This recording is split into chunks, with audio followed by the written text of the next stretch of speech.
welcome to the Indie Author Showcase. I'm Chad Robert Morgan, And I'm Alexander Morgan. who is secretly, or not so secretly, trying to Not sabotage. secretly at all. Not secretly No, at all. I'm No. I'm very blatantly Very blatantly trying not to putting sabotage. my 100% out there. Yes. Yes. That's actually why we're a week late, because you there was like, oh, I don't feel like it today. Yeah, I'll do it tomorrow. I'm giving this my whole 7% Whole, tops. whole 7? Like That much? at a maximum. We're up to 7?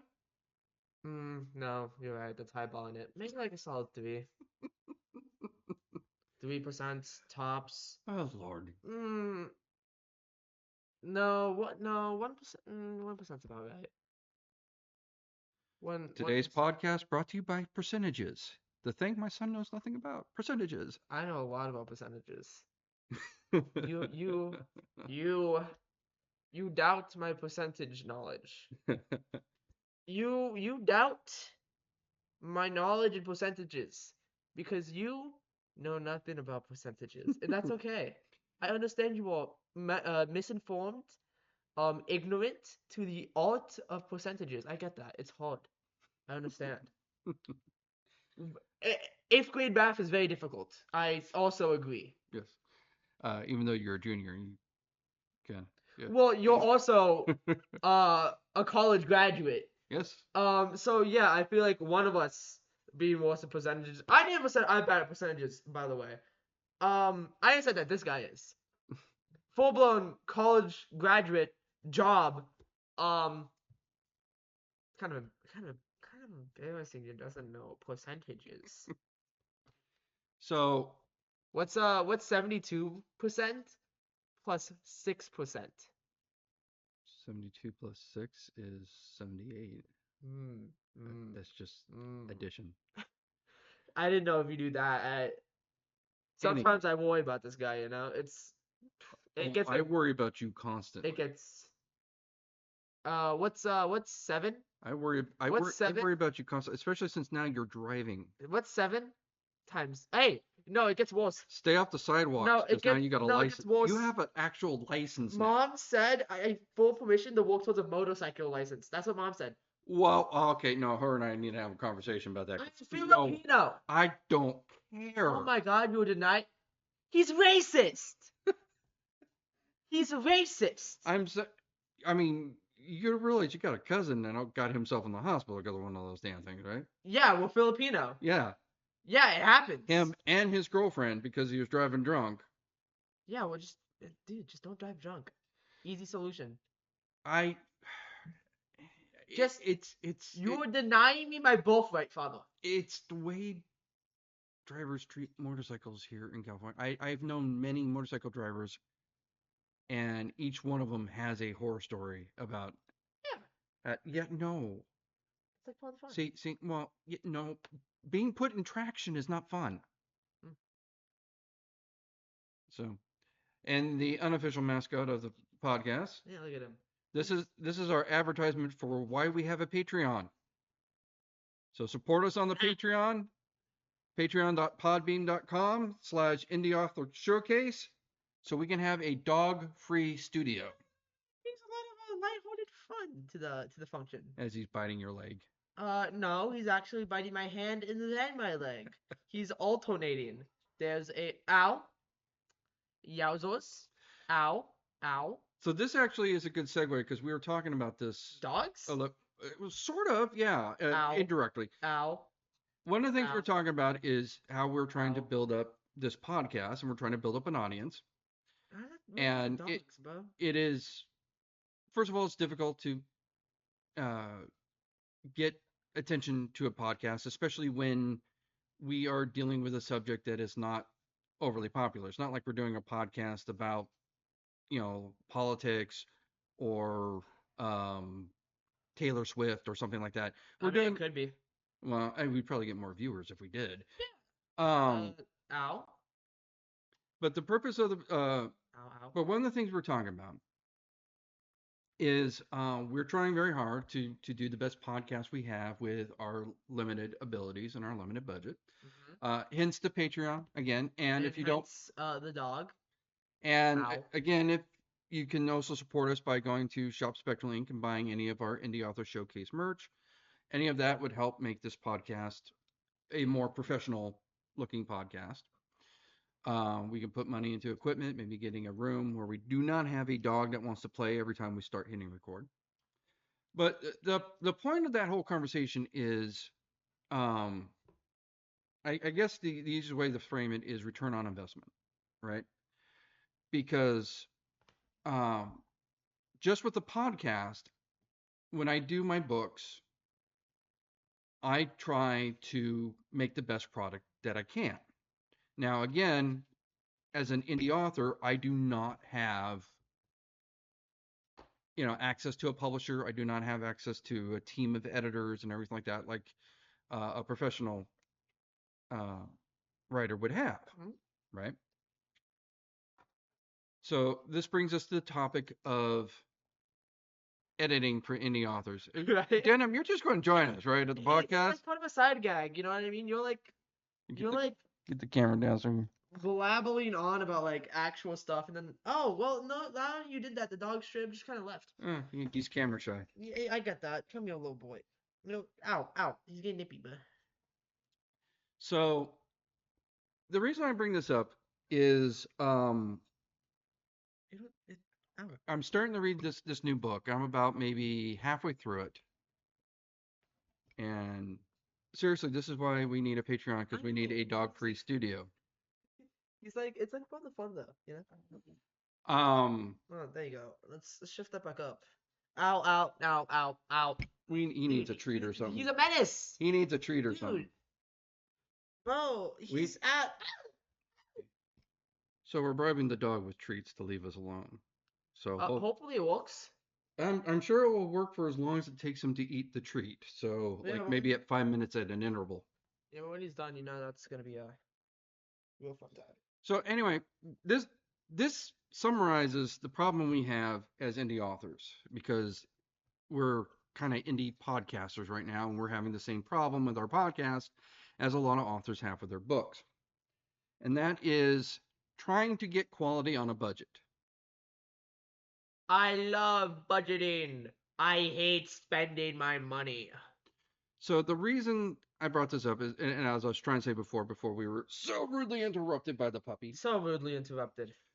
Is I'm reading this book called When Halloween Was Green. It's like a tome. Yeah, it's like 400 pages. Oh my god, pretty thick. It's a manga. It's a humongous. We will review it when I finish the book. I'm about halfway through it right now. I am enjoying the book in terms of the story, in terms of the characters, in terms of all that's concerned. As an artist, as a piece of art, I'm enjoying it. However, as I'm reading through it, it is a bit of a mess. I swear.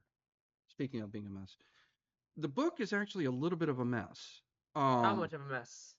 I'm seeing missing punctuation. Gasp. I'm seeing justifications that are off. Gasp. There'll be times when the justifications are correct and the lines go from page to page, and then other times you have a less justification where they all fall short on the other side. Gasp. So it's very inconsistent. Gasp. I think I've seen like a wrong word or a missing word from time to time. Gasp. Short answer is, it is an excellent story. Gasp. But the book really needs an editor. I mean, just a copy editor, just to go through and clean it up. Grammarly.com. Huh? Grammarly.com. That in itself might have helped. But that's another topic. For another time. But my school is banning the use of Grammarly. Well, I can't believe this. So next week I'm going to copy and paste all of my essays. Next week I'm going to be at White Moon Dreams offices to interview Robert S. Campbell, who wrote what was it? The Rats Beneath the Walls, I believe it was called. Gasp. Excellent book. Again, one of the things he did was he used an AI editor. And so him and I were going to have a conversation about that when I interview him next week. No. Well, I have issues with that as well, but I haven't tried it, so I don't know how What well. about like the human aspect? Well, this is what I'm getting at. Okay, this is where indie authors have problems. So most books, you're lucky if you sell 100 copies. Mhm. Okay, so if you pay for the money to have an editor, chances are you are not going to get that money back. Oh, Okay.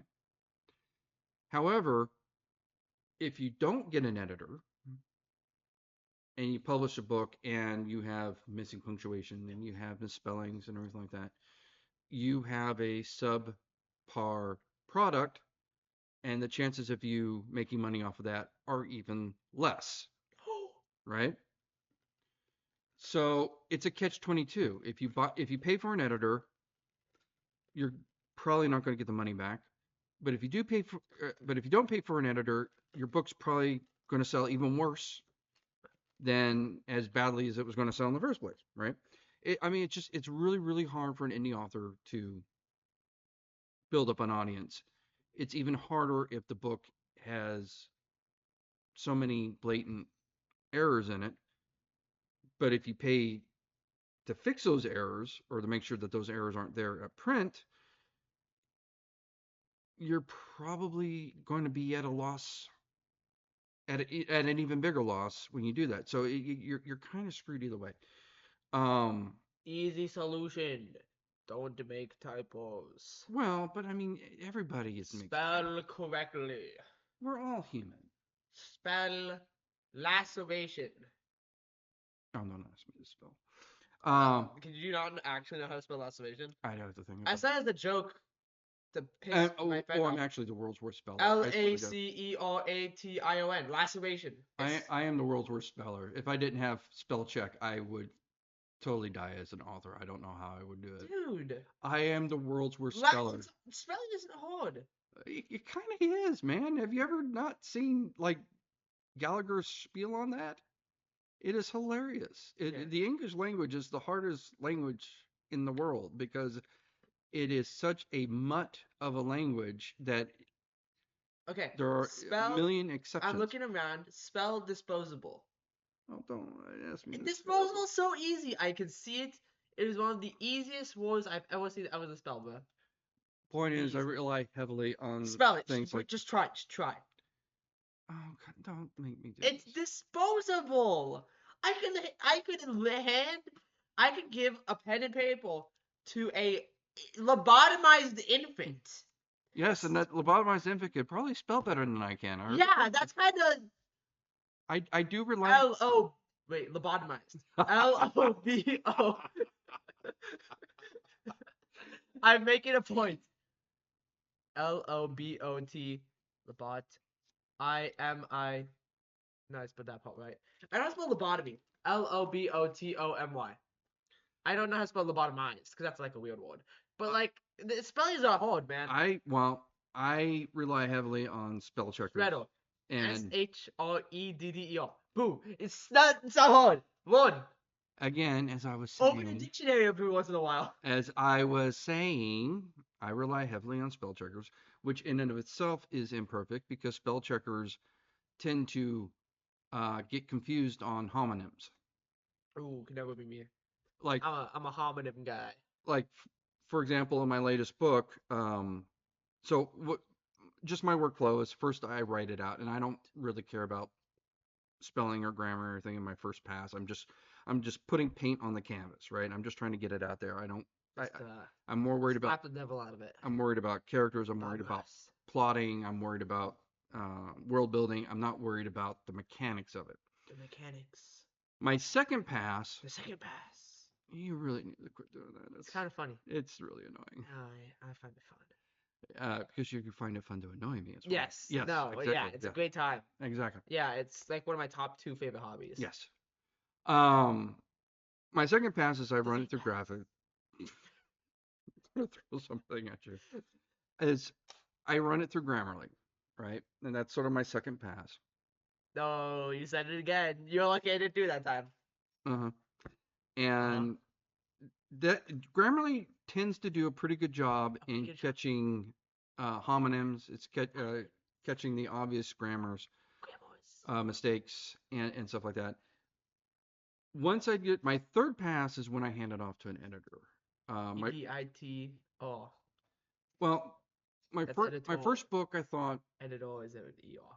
the online grammar checker was sufficient, and I had to go back in and clean up the last writing because CLEAUB. seriously, stop that. Just making sure my spelling doesn't get rusty. Because apparently I need to make sure that now I know how to spell isn't genetic. So my second book, the original Intergalactic Space Force, I actually had a friend edit it. INTERGALTIC.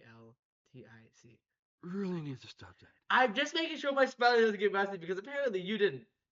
And so we had a friend edit it, and Miss Judy being a former teacher, I thought she would be a good editor, and there were still mistakes. So I actually had to pay for somebody else to do another editing pass on Intergalactic Space Force. So finding a good editor is hard, and you can't just go to your buddies and ask them to check. Like that's a good pass, but that can't be your final pass. My final pass is usually when I do the audiobook. Really need to stop I'm doing. just making sure my spelling doesn't get rusty, man. I'm not sure what you expect. When I read the audiobook, then I am listening for the rhythm, right? Like for example, it will be grammatically correct, but if I start like saying, you know, John ran into the room. The room was empty. Then he ran out of the room. The room was still sitting there. I'm like, okay, the ear is picking that up. That's getting very repetitive and getting old and everything like that. So it's like he ran into the room. It was empty.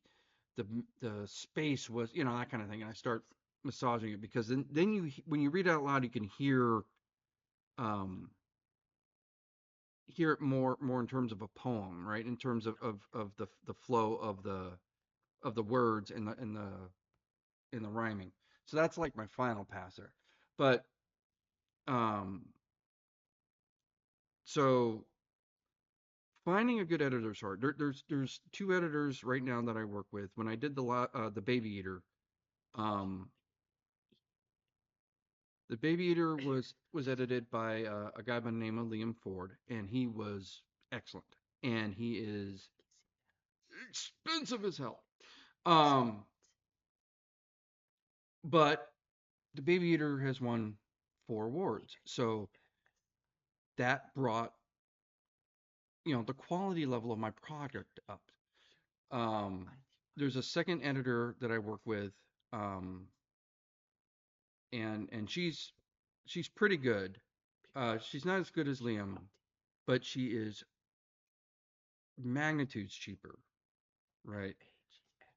Um, Magnitudes. yes. Spelled it correctly, by the way. Just like to mention. Do you know So how to spell magnitudes?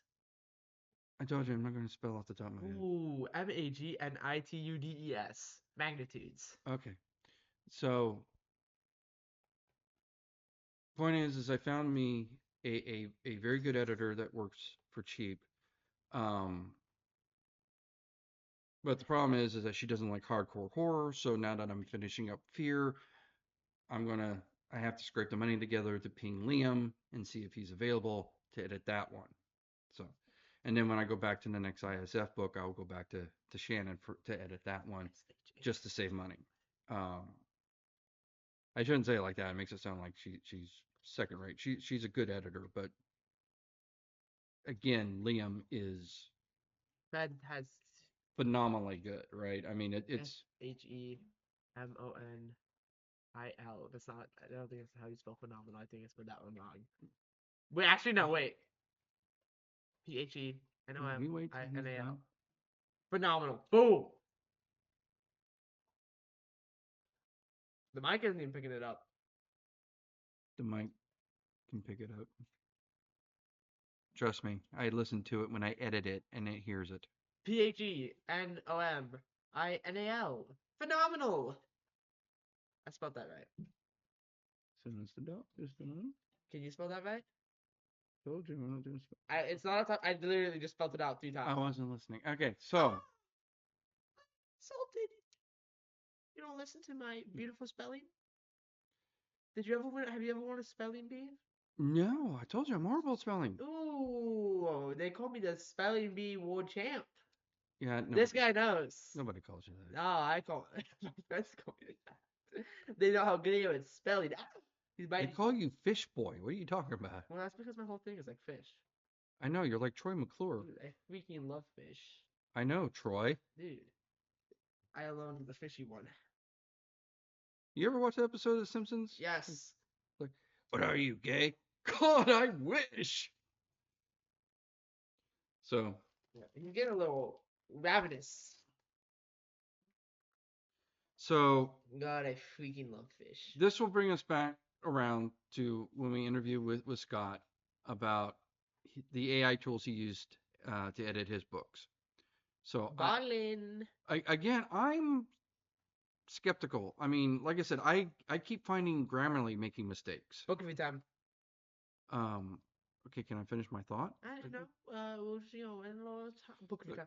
I'm just saying, when I run things through Grammarly, I have to check every suggestion because a lot of the suggestions they make are, I'd say about half of them are just wrong, right? They either do not really understand the context of what I'm talking about, or it's too strict because, when you're writing fiction, you tend to be uh, a little looser. It's not the King's English as my as my Gas. dad would call it. Um, But yeah, I mean, I've seen Grammarly actually work itself into an infinite loop because it'll sit there and say, "Oh, you need to change this by adding a comma," and then it'll go, "Oh, no, no, you need to take the comma out. You take the comma out. Oh, no, no, that needs a comma," and it just goes round and round and round because it can't solve itself. Um, so I'm skeptical. But I think he called it Claude. So next week when I go into the office and talk to him, we're going to talk a bit about his experience with AI editing because if it worked, that could be a real boon for indie authors. Because again, it needs to be edited, right? Any author that sits there and says, "Oh, I don't," if you're an author, you don't need. No, no, no. It's like that old adage. Anyone who has a um, defends himself is their own attorney in court has a fool for a client, right? You need another pair of eyes on your book. Um, and yeah, I'm skeptical that AI can do it, but Scott had a lot of success, so we will see, and we'll talk to about that. And that can be a big help for us indie authors who are trying to get quality and still like actually turn a profit on these books. Book review time. Book review time. Yeah. Okay. All right, another time. We're reading Myopia by Richard Dent. I think it's myopia, Myopia. not That would be mytopia. that would be more accurate. Yes, it is myopia. Yeah, mytopia would be a whole story about like cell division, I think. Oh my god, I love cell division. It's like one of my top 10 favorite hobbies. I actually met him at a book signing at a Barnes and Noble. Gasp. The dog is nibbling me. It hurts quite a bit.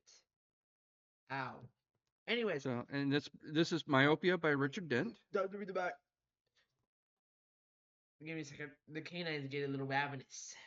You can see his little ears poke up around. I will he's eating half the bag of treats just to keep him out of the podcast. He's ravenous. Anyways, time to read it back.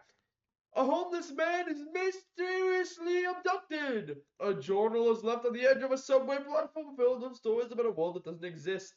Imagine a world where every thought, every move is filtered through the central lens network. Now imagine being a 12-year-old boy and discovering a special pair of lenses that allow you to access this network undetected. This is exactly what happens to Matthew Glenn the day his father is murdered and 2 years later mysteriously appears back into his life.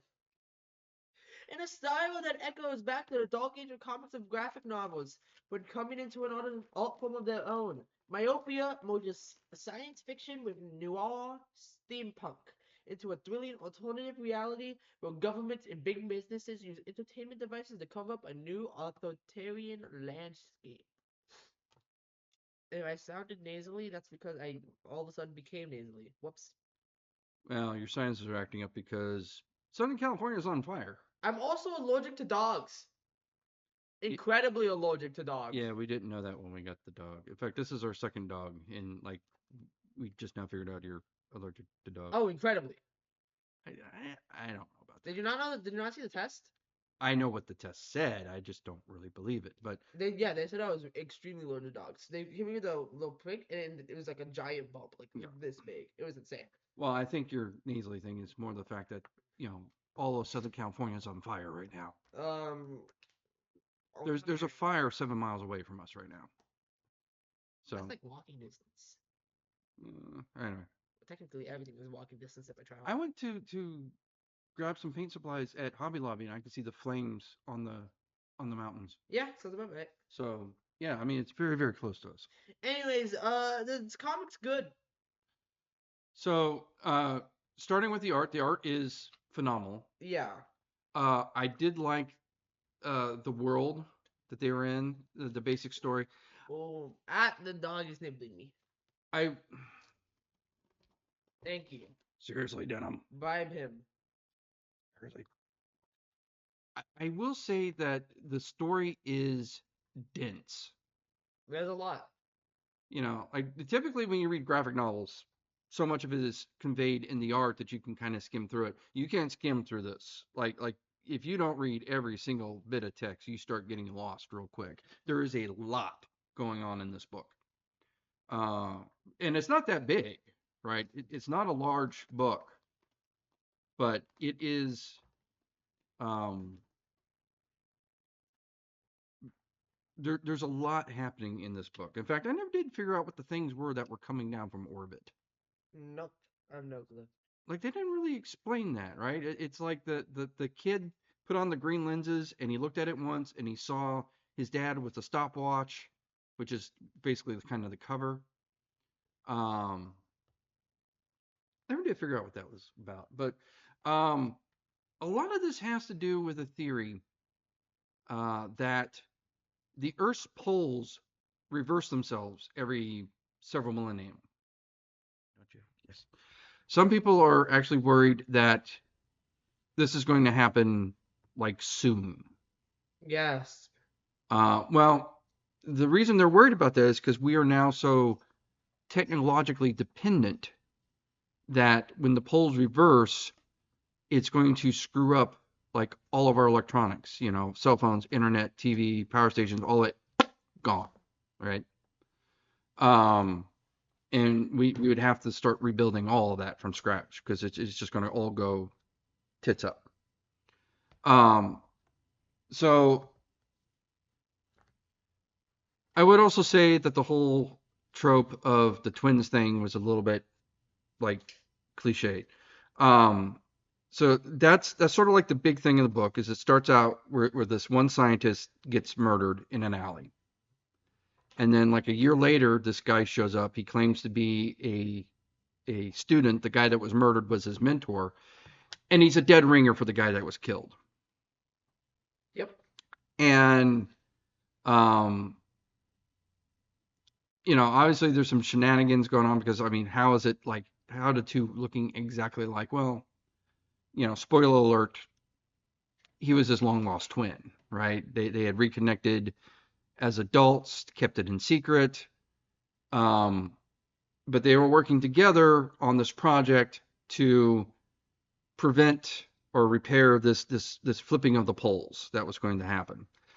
And for some reason, it was a big major conspiracy, right? Which was another part of the story I didn't quite get why the government was trying to stop them because they're trying to save the world. Why are you anti-saving the world? Like I didn't. Dude, I'm anti-saving the world. Well, I mean, there's one part where I'm an evil villain. I want to destroy the world. Well, I mean, there's one point where this like evil scientist kidnaps the kid, totally like does this whole VR thing where he's pretending to be his dead father. They're trying to milk him for information, and That's then something I would do. and then it gets to the end where he's like, dude, no, wait, the father was actually trying to save us. Why am I being the bad guy here? And he like switches sides because he realizes that he's on the wrong side. So there was there was a little bit of that in the book. That I don't know, I just kind of felt like I wasn't 100% sure of some of the people's motivations. Like I said, the book is very dense. Like there's whole pages where it's just nothing but um, like newspaper article printouts or something like that, and it's all text, and you're That's on the back. yeah. So yeah, it's expecting you to do your research and do your homework before you read this book. Um, but with that said, it was an intriguing world. It was a good story. I I did like the world he was building. The art is fantastic, and overall, I did like it. I do think that they could have lengthened it and given it more room to breathe, and it would have been a little bit easier to digest, if you know what I mean. Yeah. You know, this was like being served a 9-course dinner and given 30 minutes to eat it. Yeah. So I think they could have like doubled the length of the book, not add any more story, just give it room to breathe so you can. No people, know the characters, just kind of. It is a lot. It's a chunk. It well, I mean, but that's the thing. It's not a chunk. It's all very condensed and densely packed into that thing. Um, and that's what, and like I said, that's what I'm saying. I think they could have given it a little bit more room to breathe, A little more and I think that padding. would have made it for an easier read, not necessarily a better read, but an easier read, right? Hmm. It is just one of those things where you gotta, you can't read it like casually. You can't be like thumbing through it while you're watching TV. You know, you got to pay attention to this book or you're gonna miss shit. Yeah. So, so that's Myopia, Richard Dent. Yahoo! Yahoo! So where are they gonna find us now? Creep, no, Creep by Aftermath. Creep IE Oh Aftermath my god, I'm so next small. weekend. Give me an award. Give me money. Give you a award for repeating the same thing every week for like Yes. 2 months. Yes. I mean, that's just rote. Call me a YouTuber. We did, speaking of Creep IE, we did come in third in that contest. Yep. Anyways, also gonna shop Spectral Ink. No, wait. Well, hold on, I got the contest. So when they did something really clever, they handed out a promo code to each one of the vendors, and whoever promo code was cashed in the most got a free booth. And at one point, we were in the lead, and I was like, "Holy crap! How did I do this?" And so I did a full court press to try to get more people to uh, get their discount passes. In fact, I think the discount code is still valid.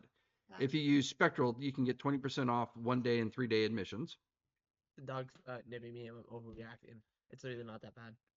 And but yeah, apparently somebody else also did the full court press and jumped ahead to 24 to our 12. So we were tied for third, which is still, I think, impressive for us because we're still growing our social media presence. But yeah, we got trounced in the end. So unfortunately, Crazy canine. and then in the weekend of October 13th is Son of Monster Palooza. Right? And so far, that's all we have scheduled right now. And then go to shopspectralink.com to go buy beach towels, coffee mugs, uh the dildos, the clothes, There's no dildos. yeah. I don't know who would want a Mananagal dildo. That's what I Well, want. that would be impossible. Well, no, it just sort of detaches in half and then flies into you. I guess I don't know. Oh, yeah, no, there's an audience for that. Some people are freaks out there, dude. There's an audience for everything. Yeah. Look at this guy. He's such a goob. I wonder I how hate well him. that would actually sell. Actually, horror themed sex toys Okay, at like yeah. Monster Palooza. We're going. I'm just curious. We need to sign off now, and There used to we're going on time. there used to Oh be yeah, you sent me the link to that website. There was a bunch of. I think they got sued by Yeah, Disney, and yeah. that's how, 'Cause and they they had to had close down. like themed dildos. So you had like They're all superhero themed. Like there was actually one shaped by like Mjolnir. yeah. Like it was actual the hammer and the handle of the hammer was a dildo shape and That was everything kind like of funny. that. We There, remember the Pikachu one with like beep, well, except when it's wait, no, inside no. you, it's going to be more like makes them We're really going wish to hell. makes them yearn for the days when he's back in that Pokeball. I'll tell you Yeah. that. Well, That's well, now he's definitely in some Pokeballs. Now he's definitely in some Pokeballs. We can say that. But with that being said, we must go. We must toodaloo, fellas. until next week. Toodaloo, fellas. Ah, he bit me. It serves you right. Toodaloo.